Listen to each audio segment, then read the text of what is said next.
कण्हेर हे वर्षाचे 12ही महिने फुलणारं फूल आहे. या फुलाचा रंग आणि गंध इतका मोहक असतो की कीटकच काय, पण आपण माणसं देखील या फुलांकडे आकर्षित होतो.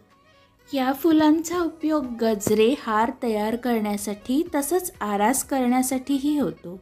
याच फुलांपासून सुगंधी द्रव्य बनवली जातात, जी अगरबत्तीमध्ये वापरण्यात येतात. वेदनेपासून मुक्ती मिळवण्यासाठी तुम्ही याची पेस्ट बनवून जखमांवर लावू शकता.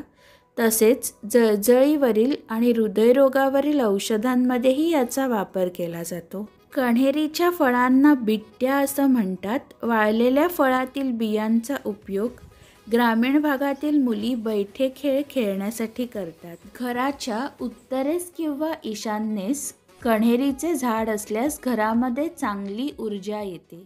धन्यवाद.